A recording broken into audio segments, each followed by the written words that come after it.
Welcome back, everyone, to the deep dive. So you know how sometimes you just feel like you need a good mood boost? Well, we're diving deep into the science of happiness today, and honestly, I'm already feeling a bit more optimistic just thinking about it. I love that, yeah. And what's so cool is that this isn't just about, like, fleeting good vibes. We've got this amazing collection of TED Talks, research articles, even some insights from the business world, all curated by you, the listener. Exactly. It's like we're all on this journey together to figure out what truly makes us happy, and more importantly, how we can actually cultivate more of it.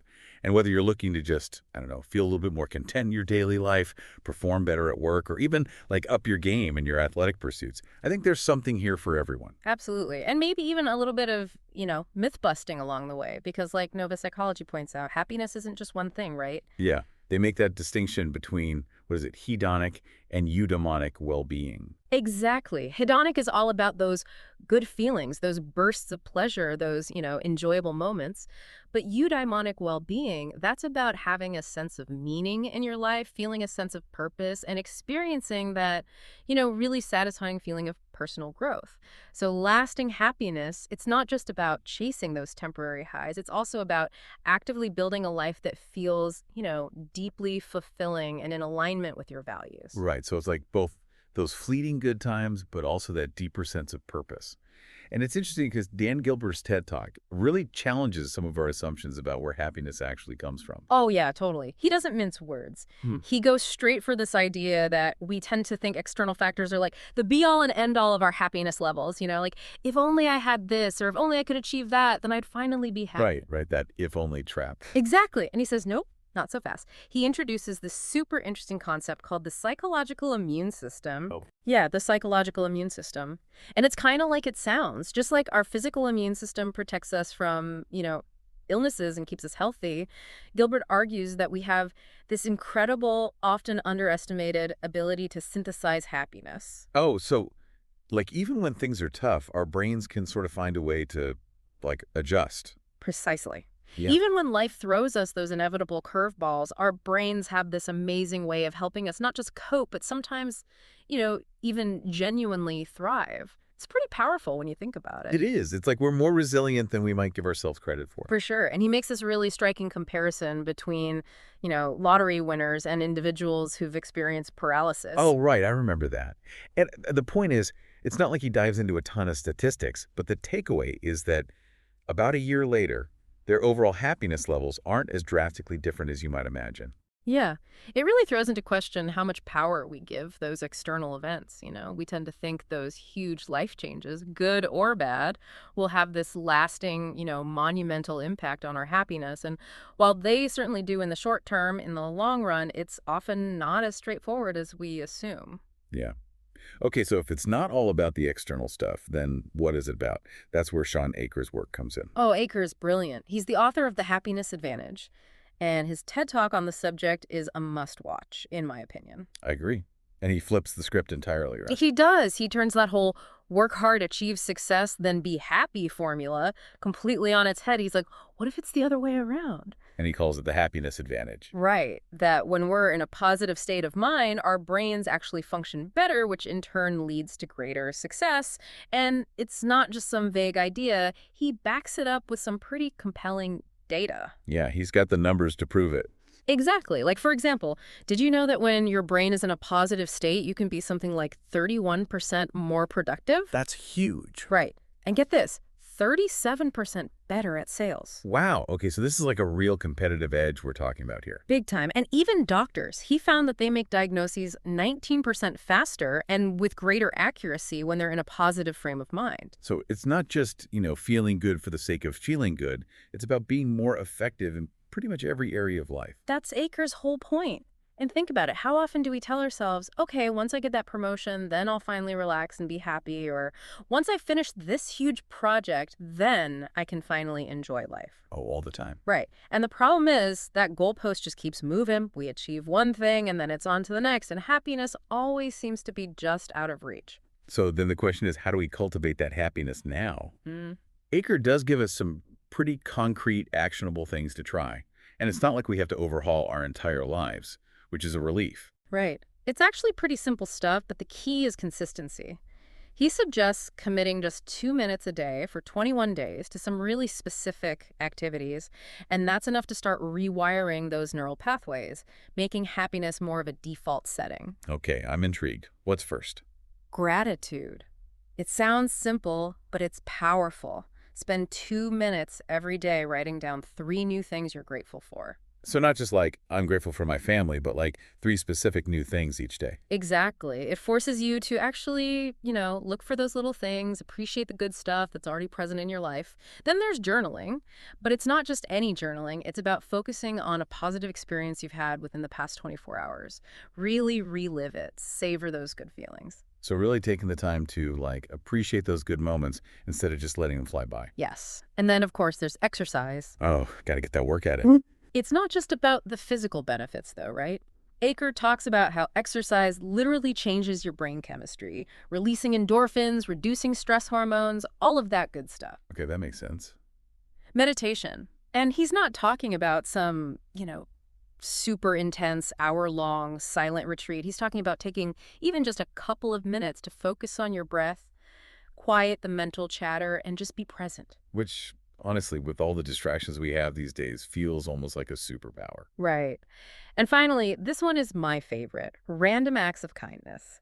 It could be as simple as sending a positive email to a colleague, expressing your appreciation for something they've done, or, paying it forward at the coffee shop. It doesn't have to be a grand gesture, but those little acts of kindness have a ripple effect, making both you and the recipient feel good. That's a great point. And all of this talk about happiness and performance makes me think about how relevant this is to the workplace, too. Oh, absolutely. It's not just about individual well-being, it's about organizational success as well. And that's what the It's Your Yale article dives into, the direct link between happiness and performance at work. And it cites research, right? A study from the Journal of Organizational Behavior, I think. Yes. And they found that employees who reported higher levels of happiness were also more likely to be those high-performing, effective individuals in the workplace.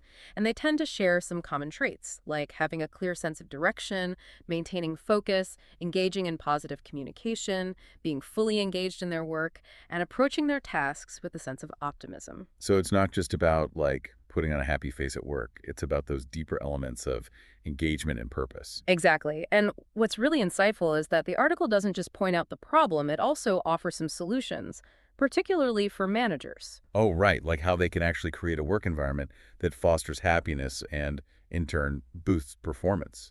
Yeah, things like providing clear and inspiring direction, creating a focused operational environment where people aren't constantly bombarded with distractions, ensuring that teams have the resources they need to actually get things done, which is so important for that sense of accomplishment. And then this one's key, paying attention to individual team members and what matters to them. It sounds so simple, but I bet it makes a huge difference. And the article also brings up Martin Seligman's PERMA model. Oh, PERMA is so useful. It's this really great framework for understanding the elements of a balanced and happy life. It stands for positive emotions, engagement, positive relationships, meaning, and accomplishment. And each of these elements applies directly to the workplace. Okay, break that down for us. How does PERMA actually play out in a work setting? Well, starting with positive emotions, it's about encouraging things like joy, gratitude, and a general sense of optimism within the workplace. And this leads to all sorts of benefits. Improved mental health for employees, reduced stress levels, enhanced teamwork, and a boost in creativity and problem-solving abilities. Then there's engagement, that feeling of being completely absorbed in your work, sometimes called flow. Oh yeah, that flow state where you're so focused you lose track of time. Exactly. And Seligman's research has shown that flow is more likely to occur when people are utilizing their top strengths in new and challenging ways. And it's not just about feeling good in the moment, it's linked to greater overall happiness and lower rates of depression. Then there's the R, positive relationships. Which, let's be honest, can make or break your work experience. Totally. And there's so much research to back that up. Like the University of Kent study, for example, found that having even just one close friend at work, combined with a sense of autonomy in your role, can significantly improve both your physical and mental well-being, reduce stress, and lead to better collaboration and productivity. And then there's the famous Harvard study that Robert Waldinger has spoken about. Oh, right, the one that followed people for decades and found that close relationships were one of the biggest predictors of happiness and longevity. Exactly. So having those strong connections at work is not just some, nice to have. It's a fundamental part of a fulfilling and successful work experience. Okay, so we've got positive emotions, engagement, positive relationships. Then what's next? Meaning. Yes. Meaning, this is about feeling like your work has a larger purpose, that it contributes to something beyond just, punching the clock and collecting a paycheck.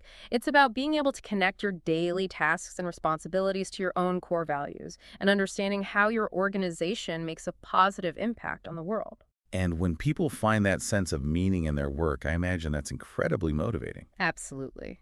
It leads to greater engagement, higher levels of job satisfaction, and ultimately a greater sense of happiness. And last but not least, the A in PERMA, accomplishment. That feeling of, I did it, I achieved something. Right. And it's about having those opportunities for growth and development, setting those smart goals that actually allow you to experience that sense of progress and achievement. It boosts self-esteem, increases motivation, and creates a positive cycle of success. And all of this is backed by research, right? Absolutely. The article mentions studies from Frontiers and Science Direct, both of which have found that applying these positive psychology principles in the workplace leads to a whole host of tangible benefits like improved well-being, less negativity, increased productivity and performance, greater resilience, more self-growth, and even a boost in innovation. And they link that increase in innovation to an underlying sense of trust. It's pretty amazing. Really is. Yeah. So it's not just some like fluffy feel-good concept. It's about creating a more effective and fulfilling work experience for everyone. Now, I want to shift gears a little bit and talk about joy. Oh, joy. Right, because the Brains Magazine article really dives into the science of joy, and it actually makes this interesting distinction between joy and happiness. Yes, it's subtle but important. Joy is described as this, more intense, in-the-moment burst of positive emotion, the kind that often comes with really noticeable physical expressions like a spontaneous smile, a big laugh, maybe even a little jump for joy. Whereas happiness is more of that general, longer-lasting state of contentment, right? Exactly. And one of the key takeaways from the article is that we shouldn't underestimate the power of those seemingly small, fleeting moments of joy. That's where Ingrid Fiedele's work comes in, right? Yeah. Her research on the aesthetics of joy. Exactly. She explores how we experience joy through our senses, things like vibrant colors, circular shapes, and even just a feeling of lightness. And it even gets into some of the neuroscience behind it, like how the amygdala, the part of our brain that processes emotions, reacts differently to angular versus rounded objects. Right. Apparently, we might have this unconscious preference for those softer, rounder forms that evoke a sense of joy. Interesting. So it's not just about how something looks, it's about how it makes us feel on this like deeper neurological level. And the article also talks about some key characteristics of joy, right? Like how it's contagious. Oh, totally. Joy has this amazing ability to spread. When you see someone genuinely joyful, it's hard not to feel a little bit of that joy yourself. And they talk about how joy can bring clarity, helping us think more creatively and see the bigger picture. Yes. And it also helps us build resilience, acting as a buffer against stress. It's like joy gives us that extra little boost to handle whatever challenges come our way. I love that. And there's that suggestion to schedule an appointment with joy each day. I love that idea. It's about being intentional, about creating those small moments of joy, whether it's listen to your favorite song, taking a walk in nature, or just, spending a few minutes doing something that brings you genuine pleasure. It's like joy isn't just this random thing that happens to us. It's something we can actively invite into our lives. Absolutely. And this whole idea of being more intentional about joy is really relevant in the context of sports, too. Oh, right. That's what the positive performance training article focuses on. Exactly. Because, in the world of athletics, there's so much pressure to win, to constantly improve, that sometimes the initial joy of playing the sport can get lost in the shuffle. And that's when burnout can happen. Exactly. The article emphasizes that cultivating joy is crucial not just for enjoyment, but to prevent burnout, overcome frustration, and combat self-doubt. They argue that joy actually fuels effort. It's what sustains passion over the long term, and it protects against that feeling of like just being totally drained and over it. And they make that really important distinction too between authentic joy and toxic positivity. Yes. Authentic joy allows for the full spectrum of human emotions, recognizing that there will be ups and downs, moments of frustration, and even sadness. It's not about denying those feelings, but about finding joy even amidst the challenges. Whereas toxic positivity is like, just slapping a fake smile on and pretending everything's perfect all the time. Exactly. And that's not sustainable or even helpful in the long run. And the article talks about some warning signs of burnout to watch out for, right? Like fatigue, irritability, trouble concentrating, that kind of thing. Yes. And a loss of enjoyment in the activity itself, which is a big one. And if you start noticing those signs, it's important to, take a step back, reassess, and maybe make some changes. Okay, so how do we cultivate joy in the context of sports? What are some of their suggestions? They have some really great tips, and honestly, a lot of them can apply to life in general. Things like finding a deeper sense of purpose in the effort you're putting in, practicing gratitude for the opportunity to participate in the sport in the first place, and focusing on those abstract wins like demonstrating effort, showing bravery, or achieving personal improvement. So it's not just about the scoreboard, it's about the process, the growth, and the values you embody. Exactly. And they also talk about training your brain through visualization, like using a specific technique called the love of the game visualization. And it sounds really cool. It's about bringing yourself back to that initial feeling of excitement and passion for the sport. I love that. And it all connects really well with what Dr. Greg Wells talks about in his work on fun and play. Oh, yeah. Dr. Wells is awesome. He argues that fun and play aren't just for kids, they're essential for our well-being at any age. And he cites research to back it up, right? Like Right. how happier people tend to be healthier overall. Yes, they have a lower risk of chronic diseases, even things like lower levels of inflammatory markers in conditions like type 2 diabetes. And it's not just about physical health. He talks about how playful activities actually benefit our brains. Right. It's like exercise for the brain. Exactly. He mentions a study showing that playful engagement boosts the expression of certain genes in the brain, like BDNF, which is basically brain fertilizer. It helps new connections form. And he also highlights the power of humor and laughter, how it reduces stress hormones like cortisol while increasing those feel-good chemicals, dopamine and serotonin. I definitely feel happier after a good laugh. Right. And one of the most important things Dr. Wells emphasizes is that we don't need to be happy all the time. Life has its ups and downs. It's more about savoring those moments of joy and accepting that experiencing lows is a normal part of the human experience. So it's not about denying the negative, it's about focusing on the positive and choosing to see things through a more optimistic lens whenever possible. Exactly. And that's a choice we can make consciously every day. And just like with sports, incorporating playfulness into our work lives has a ton of benefits. Reducing stress, boosting productivity and job satisfaction, creating a more cohesive team environment. And he's got studies to back that up, right? Like the one with the South African telesales company? Yes. They found that incorporating more playfulness into the workday led to a significant increase in both performance and overall morale. And another study showed that playfulness can even help reduce stress and build resilience among university students. So it's not just about being, goofy or unprofessional at work. It's about creating a more positive and engaging environment that allows people to be their best selves. That's it, exactly. Wow. So as we wrap up this deep dive into the science of happiness, what are some of the key takeaways that really stand out to you? It's amazing to see how all these different sources, from TED Talks to academic research to real-world examples from the workplace and sports, really paint this consistent picture that happiness is multifaceted. Absolutely. It's not just one thing. Right. It's about our internal mindset, the quality of our connections with others, having a sense of purpose, feeling engaged in our work, and even embracing those moments of joy and playfulness, no matter how small they may seem. It's not about chasing some elusive state of constant bliss, but about cultivating a life that feels deeply meaningful and fulfilling across all its different facets. And what's really empowering is realizing that so much of it is within our control. Yes. It's not just about those external circumstances. It's about the choices we make each day, the practices we cultivate, and even just shifting our perspective to see the good that's already present. So for you, our listener, the challenge is this. What are one or two things from this deep dive that really resonated with you? Maybe it's trying out that gratitude exercise. Maybe it's scheduling a daily appointment with joy. Maybe it's looking for more opportunities to bring playfulness into your work or your athletic pursuits. Whatever it is, pick something that speaks to you and commit to exploring it. It's like we've given you this whole toolbox of strategies. Now it's up to you to experiment and see what works best for you. Exactly. And as you go out and apply these insights to your own life, I have one final question for you to ponder. If you intentionally prioritize joy and positivity in both those big, life-changing moments and those everyday, seemingly insignificant interactions, how might that transform your overall experience of life? What if happiness isn't a destination but a journey, a practice that you can engage in every single day? That's a beautiful thought. Thanks for joining us on the deep dive. It's been a pleasure.